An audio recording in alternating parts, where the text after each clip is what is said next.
How can we keep the city pretty when our infants are on the streets, people? Get these kids a place to sleep. I got something to say. I got something to say. Hey, welcome to I've Got Something to Say. Hello. Guess what, guys? We have someone today that's really going to just kind of open your ears and your mind a little bit to something that has been going on for quite some time in this place, in this world, and it's just like been pushed under the rug or neglected to be talked about. And so I want you to meet my guest, and I ask you guys to receive him, and I'm going to allow him to introduce himself. Is that okay? Got it. My name is Reverend Dr. Jerry Moore Sr. For the last 24, almost 30 years now, I've been working in the rape and sexual assault world.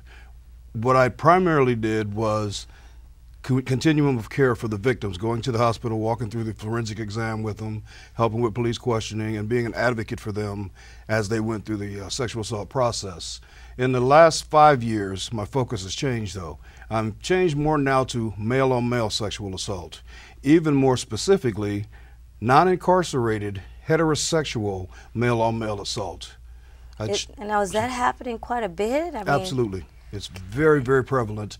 But the problem is it's being deemed now as a crime of homosexuality. It's been lined up with basic other sex crimes, child molestation issues, and more importantly, they take it as a homosexual issue, which by choice is not.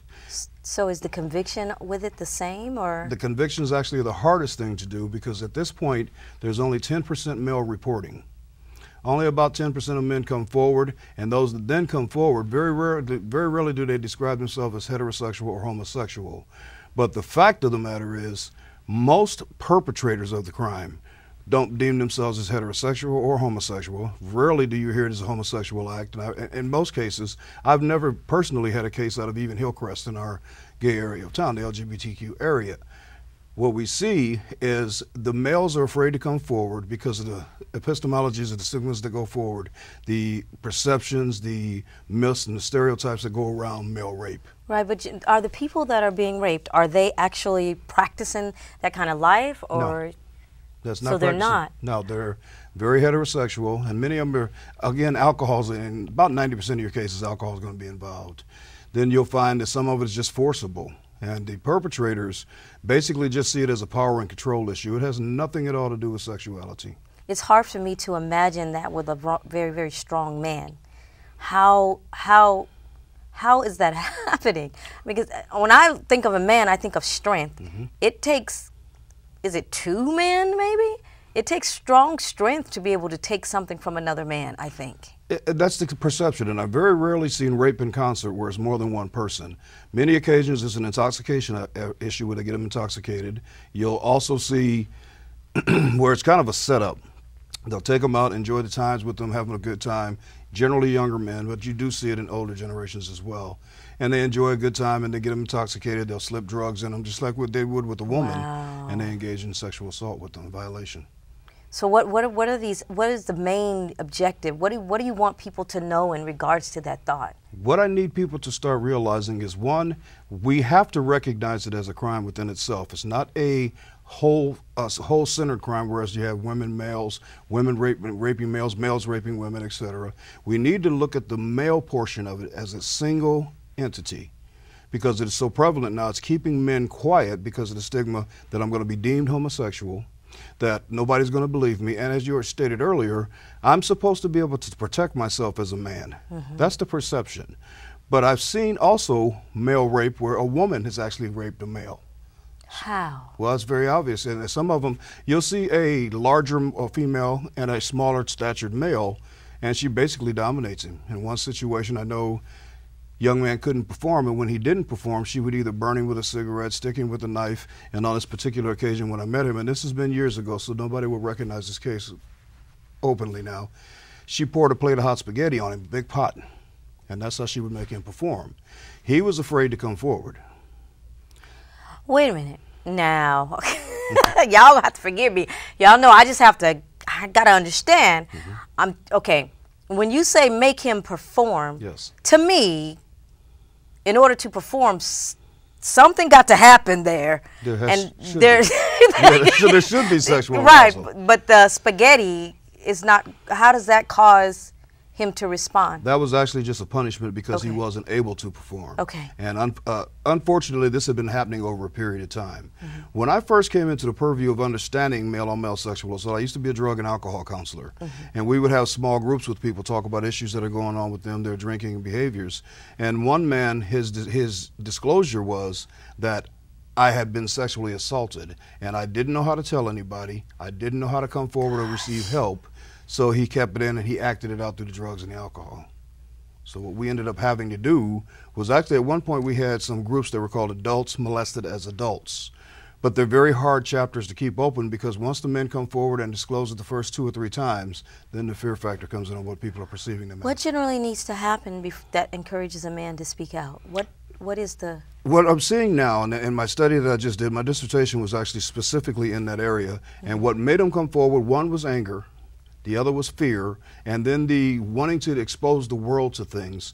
So there are some people that just want to say, listen, we're open enough society where we should be able to talk about these things.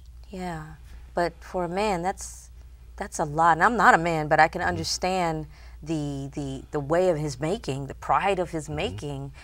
That puts him in a submissive position. Absolutely, and when you start dealing with a male's testosterone issues, they actually make a harder victim to treat.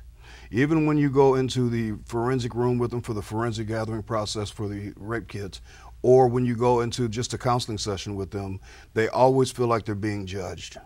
There's the fear, the anxiety, the humiliation that goes along with it, and the perception that I have to have some connection with homosexuality. So what are some of the steps that they go through as far as their healing process? Right now, there are a few groups out there. There's a few men's groups out there. I don't want to mention them by name because I haven't had their permission. Okay. But what they do is they'll come forward and they'll share the experience they've gone through, and then we try to team them up with counselors. I actually have done quite a bit of counseling with male victims myself because as my ministerial role, they know I have the confidentiality. Okay. So we're able to openly discuss the conversation, but then I try to send them to some form of mental health services. And there are quite a few mental health services available. They're just not being used. Wow.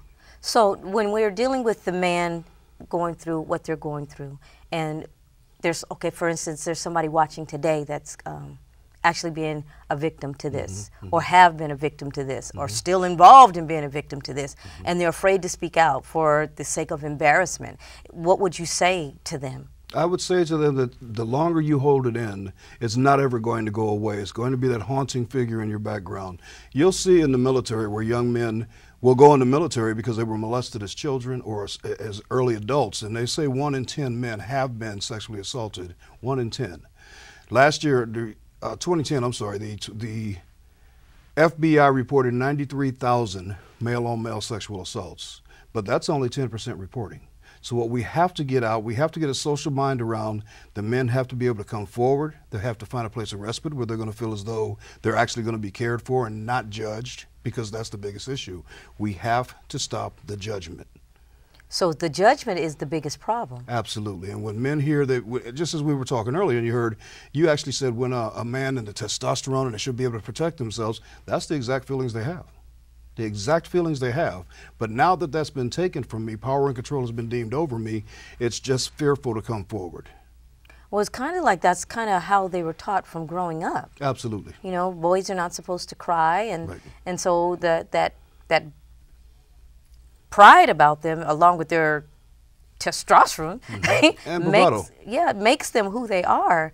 And you're almost asking them to, in their minds, switch over their roles, even though they're not living that type of life. It's totally against everything that they believe. Absolutely. When you talk male bravado, you'll see a lot of acting out around that. That's where you see these young men that are intoxicating themselves, getting into physical confrontations, over-aggressive with women, because now I'm trying to get my testosterone back. I'm trying to find my manhood again. And that's what makes them also a harder victim to take care of. So they actually lose something. They feel like they've lost who they are because of the act. Absolutely. Yet they know that it was the wrong thing to do. They still lose who they are. Absolutely. What are some of the things that you guys do or offer to pull someone out that's in that situation? Right now, the society has not opened up enough to where people are feeling comfortable coming forward. That's why our numbers are still very low. But there are male sites online. There's quite a few male resources online, and I can tell you those offline. But they can go to those individuals. There's forums where you can openly share, blog groups. But then the problem with that is having aftercare. We must continue to continuum of care once they've come forward, because now that you've released all this information and you've told your personal story, you have to have someone that's going to be able to assist you, help you, care for you, and make sure that you feel valued again. And about how long is that process? That process could take actually a lifetime, unfortunately, because it comes in stages. Just like you hear the 5 stages of guilt and anger, frustration, all those things, the person, once they become comfortable with what happened, now they have to live a syndrome, just like women, it's called rape trauma syndrome. Very similar to post-traumatic stress disorder, but it's rape indicated, and when it's rape indicated, now you've got the issues of sexuality and all that to come into play. So what is the next step once they admit to what happened? They go get psychological evaluation. They get past the part of being judged. Is there another part of the process for the healing? It's a lifelong process, actually, because what needs to happen first, if it's been early enough in the assault, then we want to actually get a forensic exam done, because that forensic exam, how you can embarrassing! preserve it. And it's actually more intrusive for a male than it is for a female, because it's intrusive for a woman because obviously she's being exposed to the world, but it's more of like going in for an OBGYN appointment for a woman, except the trauma's different. For a male, they go through the same process as a woman, and it's very intrusive. That by itself scares people off. You're plucking pubic hair, you're scraping fingernails, you're doing oral swabs, you're doing anal, rectal swabs, all these things. And that by itself is very humiliating. That's very humiliating. But once we get past that, now we have to put a continuum of care in place where they've got a counselor that's open 24 hours a day when they need to talk about it. Relationship conversation has to take place now because, again, they'll either work it out as trying to be overly aggressive as a male, or some just become really reclusive and sink back into privacy. Okay, what happens to the perpetrator? Many of the perpetrators are rarely ever caught, for one. But two, the bigger problem is when they are caught, it has to now be proven. That's where your biggest problem is. If the perpetrator said that it was, let's say, rough sex, the victim says that it was sexual assault or rape, now you have a he said, she said. So who do we believe? Even with the forensic exam, all the forensic exam says is that sex occurred. So you're going to have the So now residual. the one that is the victim has to prove that he does not practice homosexual living, which how do you do that besides bring a bunch of people in? So that men could just rape each other and pretty much run off? Yes. And actually, because I'm separating it from homosexuality, I'm not trying to lessen it for the LGBT community, because I'm certain it happens there as well. But because we've connected it to a homosexual act, the male now doesn't have anybody that has that believing process. The biggest issue, I think, is the first initial responders. Police officers is critical. That judgment look that they give them when they see them, when they're telling their story. The forensic SART nurses, sexual assault response nurses, are awesome because they put them at ease, they talk to them, and the most powerful person is the victim advocate. How the victim advocate engages them as soon as they come into their world is going to help them in the healing process that much faster. In fact, what we try to do from a victim advocacy standpoint is we want to take them from being a victim to survivorship. If we can talk survivor, people tend to tie in more and want to feel like they can be, well, prolific in society again and add something again. Okay, tell me this. When you're in the room and someone has come in that's a victim, their posture, their face, their way tells a story. Yes. What do you see? You see a lot of pain. The first thing you're going to see is the pain of it all. Then they're actually going to assess you to see how you can care for me. On more than one occasion, I've gone in with a victim, and the first question they'll ask me is, how can you help me if you haven't been assaulted yourself? Well, that's a conversation you don't want to have with them, because what they'll do now is deflect that conversation back to your assault, almost comparing, and you'll start talking about your assault to the point where we forget about their assault. And they want to turn counselor, and they want to try to assist you. But that's not helpful. There's no recovery that way. Right. So is part of being a counselor to them, one of the qualifications is that you had to be a victim yourself? No, absolutely not. Okay. In fact, if a person has been a victim of sexual assault, when I interview or screen that person, I'm very in-depth on what happened to them. Because the last thing you want is your person to go in and relive their assault. When you're sitting here talking to this person and watching the experience they've gone through, if you relive your assault, you've just re-victimized them. If I, as the counselor, relived my assault, Yes. I'm re-victimizing them. Yes, because you're no longer there for them now, and it turns into a care process because they're going to start asking you, well, how did you get through it? How did you take care of yourself? How are you doing with it now? And most people have stowed it away in compartments in their mind, but once you open that wound again, it's just like a scab. When you peel it, it starts to bleed again. How do you get them to understand there's nothing to be ashamed of? We talk to them about, again, taking them from victim to survivor. And one of the things I've very commonly told a victim is, you know what, you are one of the most beautiful people I've ever met in my life. You have gone through an experience that most of us cannot even fathom.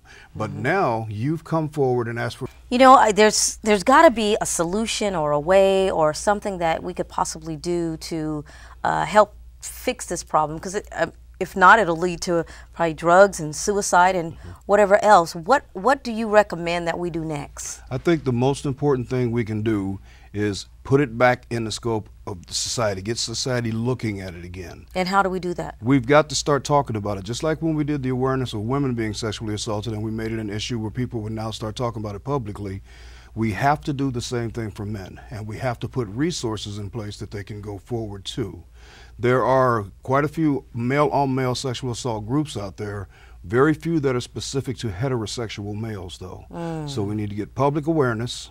We need to... I'm thinking about writing a model for training so we'll know exactly what the first responders need from the police officers, victim advocates.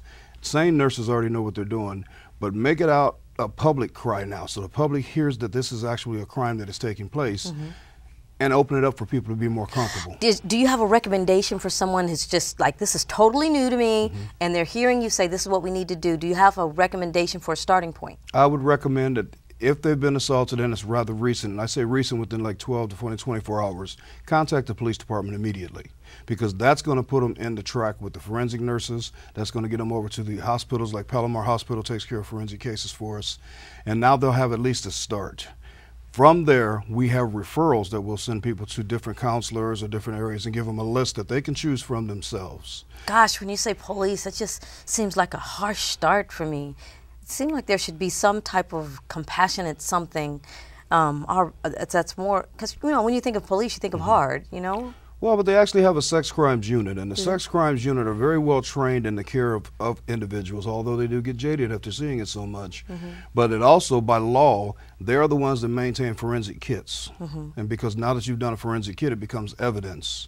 Got it. And they have to do an interview with the individual as well. That's separate from what the forensic nurse does. Okay, tell me a little bit about the interview, because I know there's some people that are taking your advice, but they're afraid to get to that interview.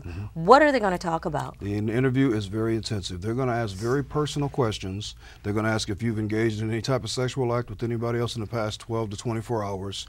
If you did, they're going to get as in-depth as to asking, was there anal, oral, vaginal sex? Was there ejaculation on, in, or around your body? Many perpetrators will masturbate the male at the same time, and it messes with their mind as though they enjoyed it. Bring that back. Help me understand that piece. They'll masturbate them as they're sodomizing them, because now that the person has reached an orgasm just based on the prostate and its location alone, they'll masturbate them and they'll have an ejaculation, which makes that element of like. You'll see it a lot in children, too. But how does... Well, maybe men are different, because for a woman, if you don't want it, stuff ain't gonna happen. Right. Then that's how why do they get? How do they get? Well, anyway. Well, it's possible. Absolutely, and it's very intensive, especially when you start talking a person that's been molested as a child, because that element of like has always been there, and the curiosity will remain.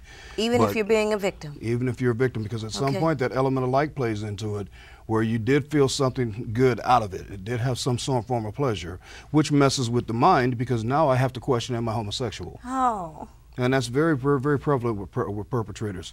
So the police department has to give them enough care, compassion, to get them to the forensic exam. Once they get to the forensic exam, actually the exam is very intrusive, period. There's no way other to say that, because they're going to ask you all about your sex preferences, what you've done in the past few months, what you've done in the last 24 hours. Because let's say you had sex with your consensual partner and then you were raped or sodomized within that 12 to 24 hour period. Now you're going to mix those two together as far as telling the story, because it'll be so confusing, especially with alcohol intoxication, that you don't really recognize what you've experienced. Now, do most of the people that come in, are they still intoxicated? Or? Yes, and that's very important as well, because if a person is intoxicated, no forensic exam or anything can be done until they sober up.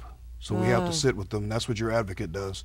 The advocate will sit with them, familiarize themselves, get some type of rapport going until they're able to speak on it. What about the ones that come in that are not intoxicated? Then the forensic exam will start immediately, because when you have to, it's best to start the forensic exam as soon as possible so you can get any trace evidence. Right. Tell me about the psychological damages between someone who comes in as an alcoholic and the other that comes in as straight.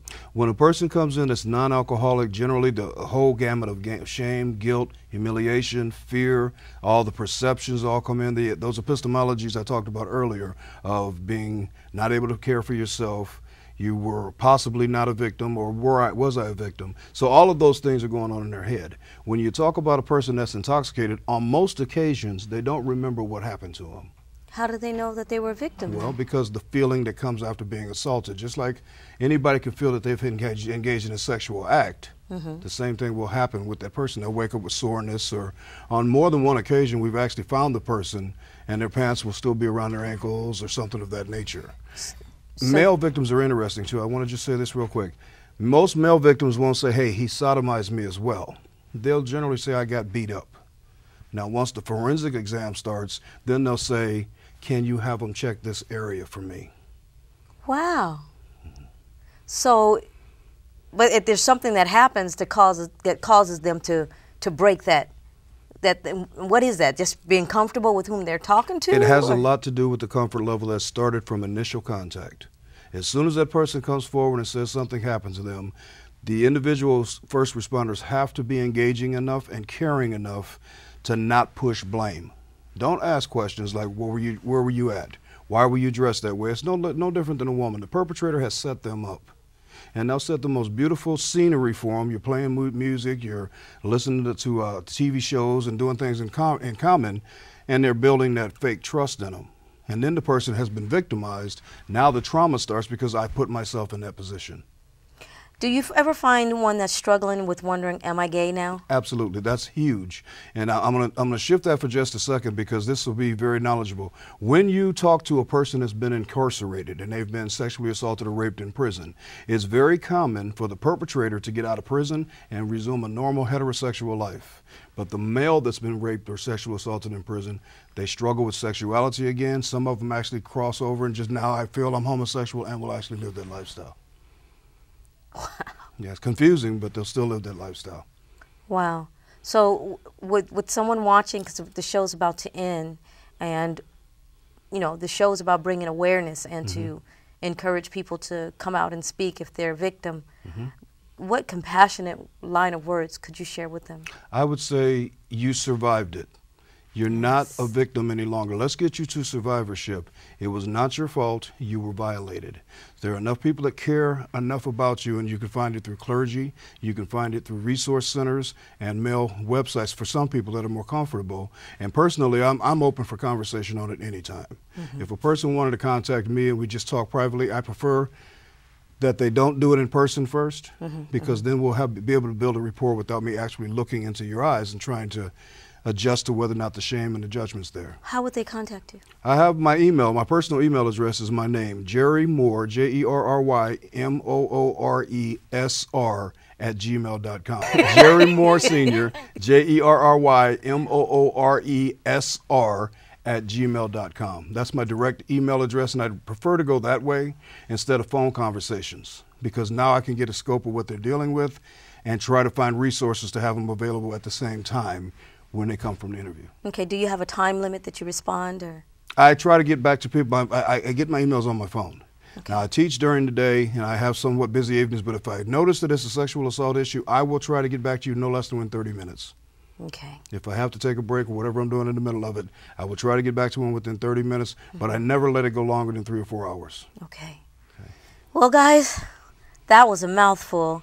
Listen, what he's talking about is something that is really not new, but because of all the laws being changed, where you can just marry, and these type of things are coming out to the forefront. And the one thing that I would like to share with you is this, that you don't have to be ashamed about what you have gone through. It was myself who became a victim for 30 long years because I was ashamed of what happened to me, and I felt like I was living in a world all by myself. And so I too began to fight back. I didn't turn to drugs and all of those types of things, but I became a new dancer. That was my outlet. I was mad at the world. I was mad at God, but I want you to know that God never leaves you nor forsake you, and His grace and His mercy follows you, not just because you sin. His grace and His mercy follows you because He loves you. And so I just want to encourage you to just put the thoughts and the ideas of the world down. Don't worry about how someone judges you. Be like the woman with the issue of blood. She didn't care about how people thought about her. She pressed her way through until she got into the hem of Jesus' garment. I guarantee you, if she could have just jumped all over Jesus and touched every part of his cloak and garment and whatever it was, she would have done all that. But all it took was for her to just touch just a pinch of his garment, and her whole life changed. And so I want to encourage you to just find that pinch and find your way, press your way through, and allow God to send people your way, to send the comfort that you need and the encouragement that you need. But first, you have to make the first step. Step out. People like Him is waiting on you. And after Him, guess who is always there? Jesus. Amen. You guys have a good one. God bless you. Amen. How can we keep the city pretty when our infants are on the streets, people? Get these kids a place to sleep. I got something to say. I got something to say.